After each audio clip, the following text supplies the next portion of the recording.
আসসালামু আলাইকুম রহমতুল্লাহি ওয়া বারাকাতুহু। আশা করি আপনারা সবাই ভালো আছেন। আল্লাহর অশেষ রহমতে আমিও ভালো আছি, আলহামদুলিল্লাহ। আমি আজকে আপনাদের সামনে যে স্বপ্নের ব্যাখ্যাটি নিয়ে এসেছি সেটি হচ্ছে ধান, চাল, তিল, ছোলা বুট, মসুরি ডাল, মটর ইত্যাদি স্বপ্নে দেখলে তার ব্যাখ্যাটা কী হবে। প্রিয় বন্ধুরা, আশা করি আপনারা শেষ পর্যন্ত শুনে যাবেন, দেখে যাবেন।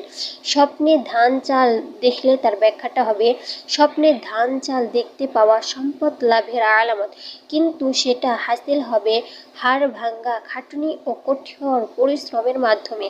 স্বপ্নে তিল দেখলে তার ব্যাখ্যাটা হবে, স্বপ্নে তিল দেখা ক্রমবর্ধমান সম্পদের আলামত, সবসময় যা বাড়তেই থাকবে।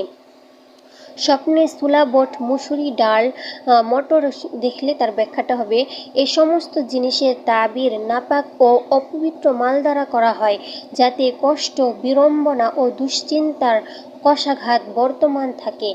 আশা করি আপনারা সবাই ব্যাখ্যাটি বুঝতে পারছেন। যদি বুঝতে না পারেন তাহলে ভিডিওটি পুনরায় দেখবেন। যদি তাও বুঝতে না পারেন তাহলে কমেন্টে বলে যাবেন। ভালো থাকুন, সুস্থ থাকুন। আসসালামু আলাইকুম রহমতুল্লাহি ওয়া বারাকাতুহু।